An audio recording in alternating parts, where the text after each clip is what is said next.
Something just blew up inside Iran. And the Iranian government is doing what it always does when something blows up inside its borders. It is blaming a gas leak. It is always a gas leak. An explosion destroys an entire floor of a building in Tehran that is housing personnel from Iran's armed forces judicial organization. And officials say gas leak. A residential tower in Qom detonates in a fireball so powerful it damages surrounding buildings and injures 7 people, and the IRGC says gas leak. An explosion rips through a building in Bandar Abbas so violently that a 4-year-old girl is killed, and state media types out the words gas leak before the smoke has even cleared. The problem with that story is that residents of the Pamshal 9 tower in Tehran's Chitgar neighborhood confirmed on camera that the building was not connected to a gas line at all. Not connected, there is no gas pipe. There is no gas leak, and yet something turned an entire floor of that building into rubble, something that witnesses described as reminding them of the drone strikes that Israel carried out during the 12-day war in June 2025. There's a pattern here that goes back years. There's a history that explains exactly what these explosions are and who is doing them. And right now, as peace talks between the United States and Iran are hanging on 400 kilograms of enriched uranium, the shadow war is not over. The shadow war has never stopped. It is running underneath the ceasefire like a current you cannot see but can absolutely feel. Today, we are going to walk through all of it. What exploded, where it exploded, who likely did it, how they did it, why Iran refuses to say so publicly, what the UAE and Saudi Arabia did secretly that almost nobody reported on, and what all of this means for whether the deal gets signed or whether the guns start firing again. Let's get into it. First, let's establish the pattern because this is not new and it is not subtle once you know what you are looking at. Go back to the summer of 2020. In the space of 2 weeks in late June and early July of that year, at least 5 mysterious explosions ripped through Iran. One near the Parchin military and weapons development base, one at a medical clinic in northern Tehran. And then the big one, on July 2nd, 2020, a fire and explosion at a ground-level building at Iran's underground Natanz facility, the centerpiece of the country's uranium enrichment program. Iran authorities said gas leak. Analysts said sabotage. Western and Iranian officials ultimately attributed those 2020 events to Israeli cyberattacks and covert action. That was 5 years before the current war. That was during a time when Israel and Iran were technically not in open conflict. And yet the explosions kept coming. Iran's nuclear and military sites kept catching fire. IRGC commanders kept dying of sudden mysterious causes attributed to old chemical weapons exposure from the Iran-Iraq war, despite showing no symptoms of any such thing for decades. The pattern of deniable, targeted disruption of Iranian military and nuclear infrastructure is one of the most consistent features of the Israel-Iran shadow war that dates back at least 15 years.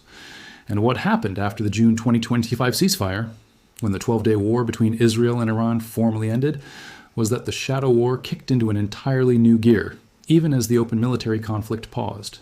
Iran International tracked at least 50 explosions and fires across 19 Iranian provinces in the weeks immediately following that ceasefire. 50. Across 19 provinces, and in the middle of summer, a season when gas usage in Iran is at its lowest, making the gas leak explanations even less plausible. Fires broke out near military facilities. Buildings with no gas connections exploded. IRGC generals died unexpectedly. And Iran said not one public word blaming Israel, because 3 unnamed Iranian officials, including an IRGC officer, told the New York Times they believed many of the incidents were acts of sabotage, but that Iran was deliberately avoiding blaming Israel publicly in order to avoid pressure to retaliate. Think about that. Iran knew. Iran's own intelligence apparatus believed Israel was doing this, and Iran stayed quiet, because going public with the accusation would require a military response. And Iran did not want another military confrontation it could not win. That tells you everything you need to know about the power dynamic at play. Now, let's talk about what made the 2025 and 2026 operations so effective, because the covert capability Israel has built inside Iran over the past decade is one of the most sophisticated intelligence penetrations in modern history. Al Jazeera published a deep analysis of how Mossad's operations work inside Iran, and the picture that emerges is not of some sci-fi spy agency doing impossible things. It is of a patient, methodical intelligence operation exploiting the catastrophic internal decay of Iran's own security services. The assassination of Hamas political leader Ismail Haniyeh in a high-security IRGC guest house in Tehran in July 2024 was not accomplished through any advanced technology. The explosive device was physically smuggled into the room 2 months before his arrival. That required local collaborators, human assets embedded inside Iran, inside the IRGC's own facilities, placing weapons before the target ever arrived. Israeli intelligence spent years hacking Tehran's traffic cameras, specifically the cameras around Supreme Leader Khamenei's compound on Pasteur Street, to build a pattern of life profile on his bodyguards. They jammed local mobile phone towers in the moments before the February 2026 strike to prevent the guards from receiving warnings. These are not the operations of an intelligence service working blind inside an adversary's territory. This is an intelligence service with human agents so deeply embedded in Iran's military, government, and security apparatus that they can place bombs in IRGC guest houses, track the movements of the Supreme Leader in real time, and coordinate physical sabotage operations at nuclear facilities. And the scale of that penetration became horrifyingly clear to Tehran after the June 2025 ceasefire, when Iran executed 6 people for collaboration with Mossad and arrested more than 700 in just 12 days. More than 700 suspected Israeli intelligence assets rounded up in under 2 weeks. The Foundation for Defense of Democracy's analyst Jonathan Saye put it simply: many of them might be gas leaks, but would Israel have a vested interest in continuing its campaign in the shadow war? They absolutely do. He added that the explosions are likely to make IRGC members increasingly paranoid. Everybody thinks their counterpart or boss might be a Mossad agent. When your own people are afraid of each other, when your security apparatus is eating itself trying to find the moles, you have already lost the intelligence war. Now, connect this historical pattern to what is happening right now in May 2026, inside the ceasefire that has been in place since April 8th. The ceasefire holds in the technical sense that there are no large-scale US or Israeli airstrikes taking place. But the ceasefire is not peaceful. There have been ongoing ceasefire violations. U.S. forces fired on and disabled 2 Iranian oil tankers in May after exchanging fire with Iranian forces in the Strait of Hormuz. The UAE reported another Iranian missile and drone attack even while the ceasefire framework was supposedly intact.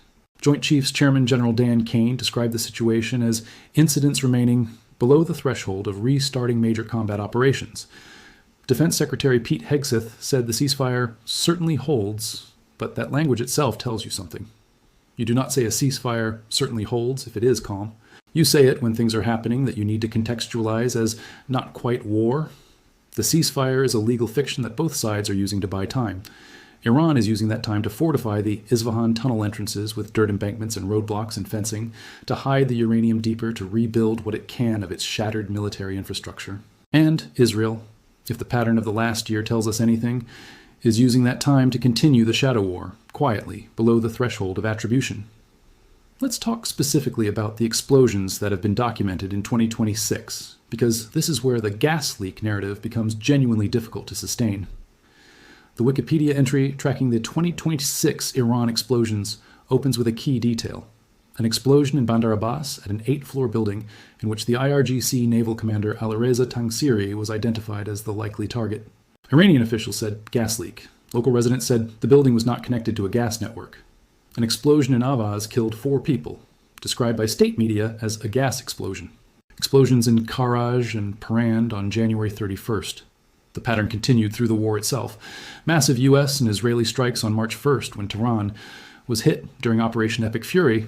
Enormous explosions documented on camera by Al Jazeera correspondents on the ground. Smoke rising across multiple neighborhoods as the targeting chain, MQ-9s, F-35s, B-2s, did its work openly and without any pretense of deniability. But before the open war, and again during the ceasefire, the covert explosions continued in a different register. Targeted. Small enough to attribute to accidents, large enough to send a message. The Pamchal 9 tower in Tehran's Chitgar neighborhood, housing armed forces, judicial organization personnel, exploding on a floor with no gas connection. Witnesses calling the blast reminiscent of drone strikes. Security forces arriving in plainclothes and physically preventing residents from filming or photographing the damage. If it were a gas leak, why would you seal the site with plainclothes security personnel preventing documentation? You do that when you are trying to hide what happened. And then there is the bigger story that broke in mid-May 2026 that almost nobody adequately covered. Saudi Arabia and the UAE were secretly striking Iran themselves. This is one of the most consequential strategic revelations of the entire conflict. The Wall Street Journal broke the report on May 11th, citing people familiar with the matter. The UAE had carried out direct military strikes against Iran, targeting specifically the Lavon Island oil refinery in the Persian Gulf in early April. Around the time Trump announced the ceasefire, Emirati Mirage 2000 fighter jets launched in direct response to the more than 2,800 Iranian missiles and drones that had targeted Emirati airports, ports, energy infrastructure, and maritime logistics corridors throughout the Gulf during Operation Epic Fury. The UAE struck the Lavon Island refinery, causing a massive fire that forced the shutdown of the facility for several months. Iran admitted the refinery had been hit. It launched its own retaliatory missile and drone strikes against the UAE and Kuwait in response, and yet the UAE never publicly confirmed its role. The UAE's Ministry of Foreign Affairs declined to comment on the strikes, but pointed to its previous statements about the right to respond to hostile acts. The Pentagon declined to comment. And critically, the Trump administration did not object. One source told the Journal that Washington positively received Abu Dhabi's participation in the war, since other Gulf countries had refused to actively join the conflict. Reuters then revealed that Saudi Arabia had separately conducted covert airstrikes against Iranian military facilities in late March 2026, also in retaliation for Iranian missile and drone attacks on Saudi soil. Saudi Arabia, which had just years earlier completed a China-brokered rapprochement with Iran in 2023, hit Iran directly, secretly, without public acknowledgement. What this tells you is that the map of who is striking Iran is significantly wider than the public record shows. When you see a massive explosion inside Iran and the regime immediately says, gas leak, you now have to ask yourself, was it Israel doing covert sabotage through human assets on the ground? Was it the UAE with Mirage 2000s operating deniably? Was it Saudi Arabia conducting another covert strike? Was it actual infrastructure failure in a country whose military and energy systems have been hammered by 40 days of intense combined US-Israeli airstrikes and are still barely functional? The answer could be any of those things. Iran's infrastructure after Operation Epic Fury is genuinely degraded enough that some of the accidents are probably real accidents in overstressed industrial systems. But 3 unnamed IRGC officials told the New York Times that many of the incidents are sabotage. A European official assessed the same. Israel has never commented, which is exactly what Israel does when it is responsible. And the execution of an aerospace engineering graduate who worked at a satellite-linked scientific organization on charges of sharing classified information with Mossad, executed in May 2026 by Iran, tells you that the spy network was not dismantled by the 700 arrests following the June 2025 ceasefire. It tells you the infiltration continued. It tells you Iran is still finding new collaborators to execute, which means there are more collaborators it has not found yet. Now let's get to the deeper strategic logic of why this shadow war continues even during the ceasefire, because it is not irrational. It is calculated and it is connected directly to the uranium negotiations. The central U.S. demand in the peace talks right now is that Iran hand over or destroy its 400 kilograms of 60% enriched uranium stored in the Isfahan tunnel complex.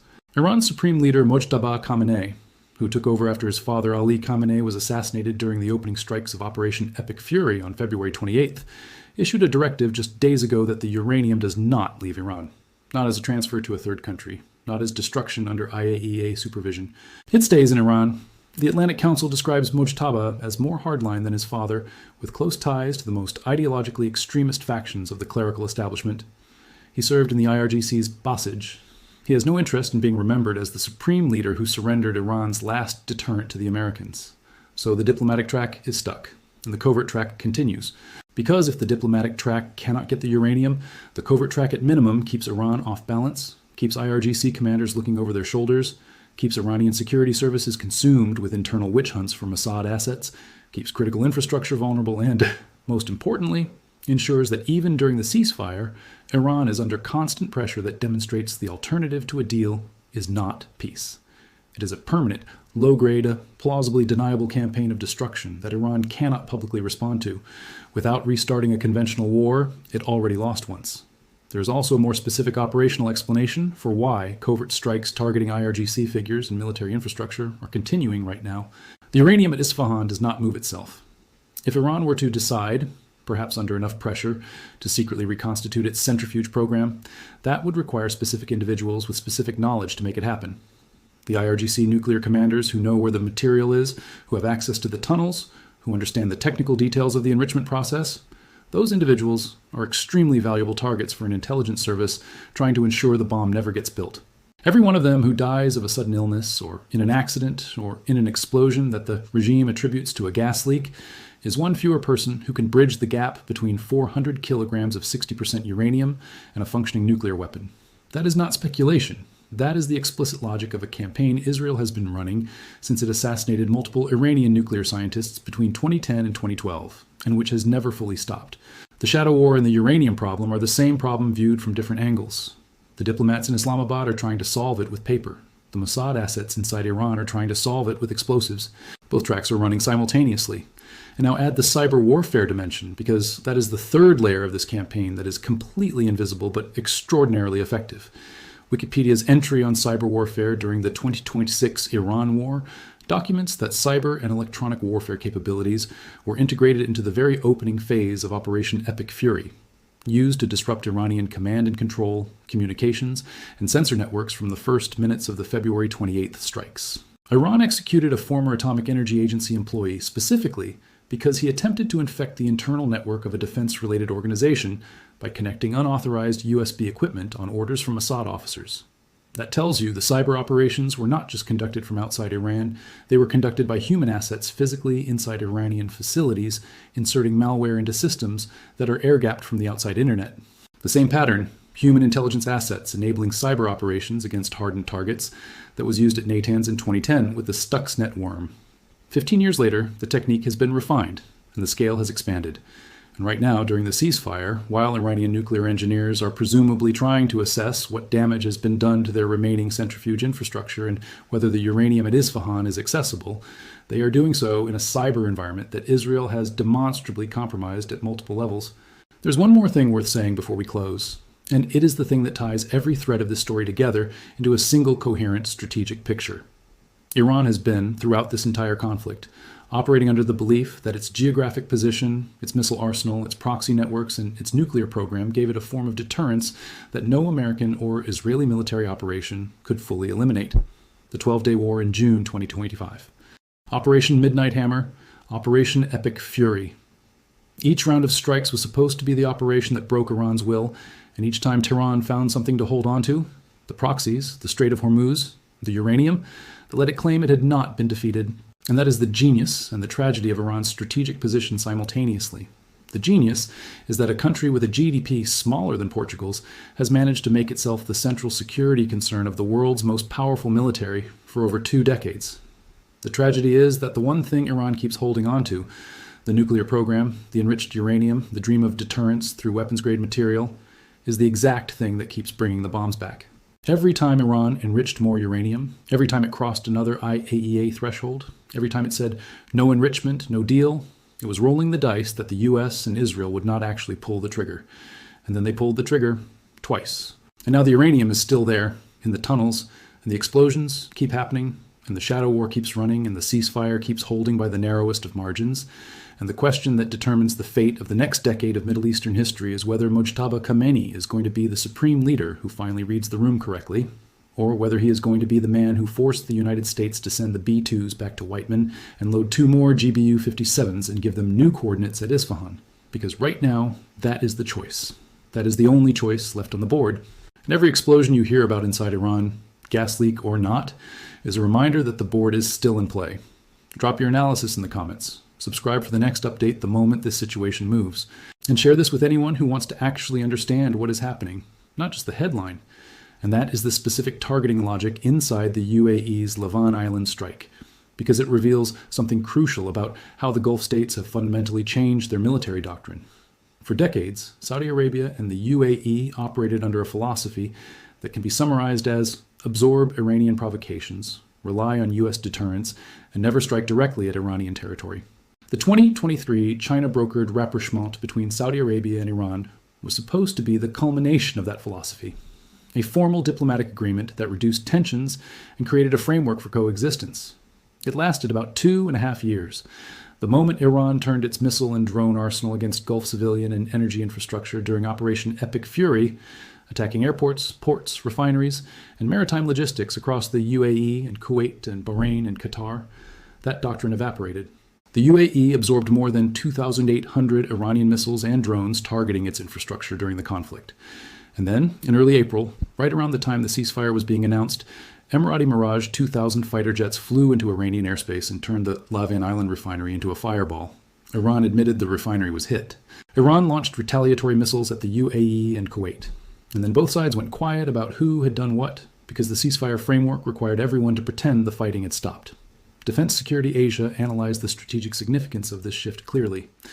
Abu Dhabi has recalibrated its military doctrine toward preemptive and retaliatory precision strike operations designed to impose direct economic costs on Iranian strategic infrastructure. That is not a minor tactical adjustment. That is the Gulf states declaring quietly, without press conferences, that they are now willing to bring offensive military power inside Iranian borders when Tehran crosses certain thresholds. That changes the entire regional deterrence calculation. Iran can no longer count on the Gulf monarchies to stay passive while it fires missiles at them.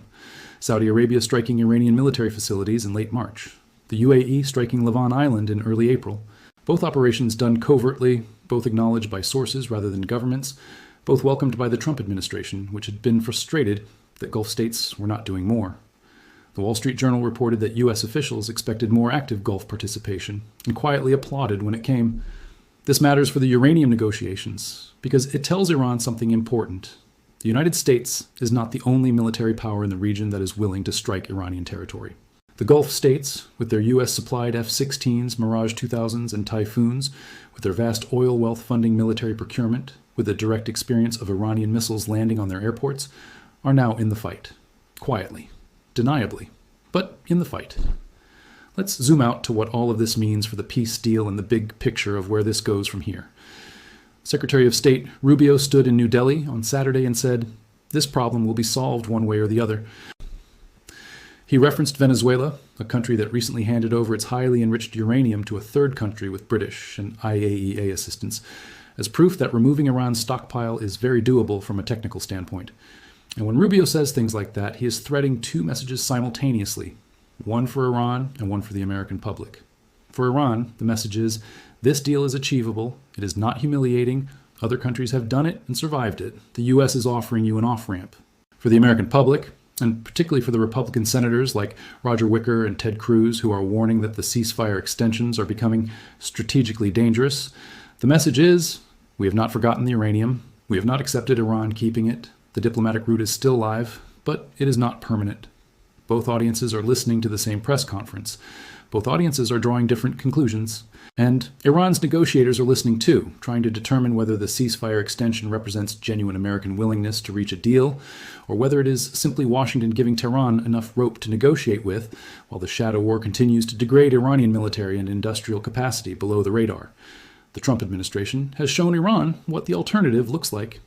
40 days of Operation Epic Fury, multiple B-2 strikes with 30,000-pound GBU-57 bunker busters, the assassination of the Supreme Leader, the dismantling of the IRGC's proxy network, the naval blockade choking off oil revenue, MQ-9 Reapers maintaining continuous coverage over the Strait of Hormuz, F-35Bs launching off the USS Tripoli with no runway required, USS Abraham Lincoln carrier strike groups conducting sustained high-tempo strike operations from the Arabian Sea, and the 82nd Airborne's AI-fused kill chain operating with a speed and precision that Iran's degraded command and control system cannot match. Iran lost that war, not on points, comprehensively. Pete Hegseth said at the Pentagon that Iran's military had been rendered combat ineffective for years to come. The IRGC's naval forces have been hammered. Its ballistic missile infrastructure has been cratered. Its nuclear centrifuge facilities at Fordo and Natanz have been struck with the most powerful conventional bunker-busting weapons ever built. Its air defense network has been shredded to the point that F-35s were conducting deep penetration missions into Iranian territory and taking occasional hits but still returning safely to their carriers. Iran's proxy networks across the region, Hezbollah, the Houthis, the Iraqi militias, have all been degraded or destroyed. Iran entered this conflict as a regional power projecting force across the Middle East through a web of proxy relationships. Iran exits this ceasefire period as a country with no functional air force, a crippled navy, collapsed oil revenue, $25 billion in frozen overseas assets, and a port blockade slowly strangling what remains of its economy. And yet, the uranium is still in Isfahan. And the Supreme Leader is still saying it stays. The Gaddafi logic, the fear of becoming a disarmed target, is overriding the economic and military reality that Iran cannot sustain the status quo indefinitely. At some point, and the question is whether it is in the next 48 hours or the next 48 days, Iran is going to have to make a different calculation. Because the shadow war is not going to stop as long as the uranium is there. The UAE is not going to forget what Iranian missiles did to its airports. Saudi Arabia is not going to forget the strikes on its refineries. Israel is not going to stop running covert operations inside Iran. And the U.S. is not going to lift the naval blockade, release the frozen assets, or remove the sanctions, while 400 kilograms of near-weapons-grade uranium sit in a fortified tunnel complex in Isfahan under the control of a regime that was, until 40 days ago, actively trying to develop the ability to threaten the continental United States with ballistic missiles capable of carrying nuclear warheads. And underneath all of that, the shadow war that never stopped, the mysterious explosions, the executed spies, the IRGC generals dying unexpectedly, the infrastructure accidents in buildings that had no gas connections. Iran is being told, through every available channel simultaneously, that the price of refusing the deal is not a return to the status quo. The price of refusing the deal is the continuation and escalation of everything it has already experienced, plus the constant grinding pressure of a shadow war that it cannot publicly acknowledge and cannot effectively stop. Mojtaba Khamenei knows the Gaddafi story. He knows Saddam's story. He knows what happens to leaders who surrender their deterrence and then find themselves without protection when the relationship with the West deteriorates. That fear is rational, and it is real. But here is what Khamenei may not be fully weighing. The 400 kilograms of enriched uranium at Isfahan is not actually deterring anything right now. It is not preventing the shadow war. It is not preventing the U.S. Navy from blockading Iranian ports. It is not preventing the UAE from flying Mirage 2000s into Iranian airspace to hit oil refineries. The uranium is deterring one specific thing, a full-scale resumption of the conventional air campaign that would try to finish what Operation Epic Fury started. But Trump has said he has already extended the ceasefire multiple times. Republican senators are warning that further extensions make the entire military effort meaningless. The political window for the diplomatic route is finite and shrinking by the day. So when you see a massive explosion inside Iran and the government immediately says gas leak, ask yourself the question that Iranian officials are privately asking each other. Was it a gas leak? Was it Israel? Was it the UAE? Was it Saudi Arabia? Was it U.S. Special Operations? Was it degraded Iranian infrastructure finally giving way under the accumulated damage of 40 days of airstrikes? Was it a Mossad-recruited asset with a shaped charge placed in an apartment that has no gas connections? In this environment, the answer could be any of those things, or several of those things simultaneously. And that ambiguity, that inability to know with certainty what is happening inside your own country, to know whether the explosion down the street was an accident or an assassination, is itself a weapon. It is the weapon Israel and its partners have been wielding for years.